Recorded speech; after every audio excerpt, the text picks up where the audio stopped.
এই উইকেটটি একটু দেখুন, কি মনে হচ্ছে বলটি কি আদৌ স্টাম্পে লেগেছে? খালি চোখে একদম সোজা দেখা যাচ্ছে বলটি স্টাম্পে আঘাত করেনি। পিচিং, ইম্প্যাক্ট এবং উইকেট হিটিং সবকিছুই দেখা যাচ্ছে আউটসাইড অফ, অর্থাৎ বল স্টাম্পের বাইরে বা বল আঘাতই করেনি। তবু তাওহিদ হৃদয়ের আম্পায়ারকে করা এমন আচরণ কতটুকু মেনে নেয়ার মতো?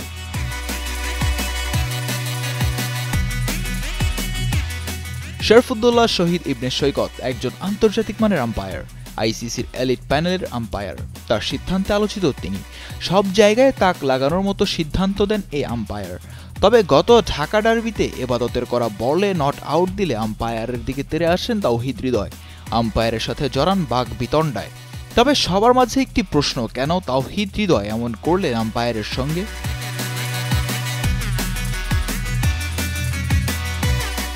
আম্পায়ারের সঙ্গে এমন করার জন্য তাওহিদ হৃদয়কে জরিমানা করেছে বিসিবি, সেই সাথে নিষিদ্ধ করেছে 1 ম্যাচের জন্য।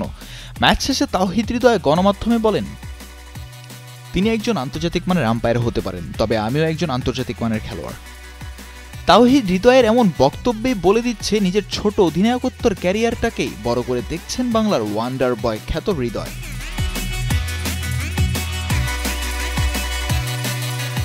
তামিমের অনুপস্থিতিতে ডিপিএলের এই মৌসুমে মোহামেডানের হয়ে অধিনায়কত্ব করবেন তাওহিদ হৃদয়। তবে তাওহিদ হৃদয়ের আবেদন সেন্সে বলে দিচ্ছে হয়তো ভবিষ্যতে এমন নিষেধাজ্ঞায় আরও পড়তে পারেন তিনি। এবার আসা যাক আম্পায়ারের কথায়। আম্পায়ার শরফুদ্দৌল্লাহ শহীদ ইবনে সৈকত রোবট নন যে উনি যে সিদ্ধান্ত দিবেন সেই সিদ্ধান্তই সঠিক হবে। আর এমনটিও নয় যে শরফুদ্দৌল্লাহ শহীদ ইবনে সৈকত সবসময় সঠিক সিদ্ধান্তই দিবেন। তবে যেই জিনিসটি সৈকত দেখছেন আউট না, সেই জিনিসটি শুধু সৈকত নয়, বরং একজন দর্শক খালি চোখে দেখেও বলে দিতে পারেন এটা নট আউট।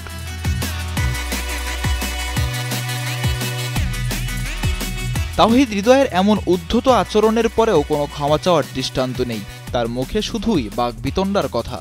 তাওহিদ হৃদয়ের এরূপ মন্তব্যে আরও কঠোর শাস্তি হতে পারত। তবে বিসিবি তাওহিদকে শুধু 1 ম্যাচ নিষিদ্ধ করেছে। ভবিষ্যতে হৃদয় এমন আচরণ করলে হয়তো আরও বড় কোনো পদক্ষেপ নেবে বিসিবি, যাতে শেষ হয়ে যেতে পারে হৃদয়ের ক্যারিয়ার। মিজানুর রশিদ, কালার কণ্ঠ স্পোর্টস।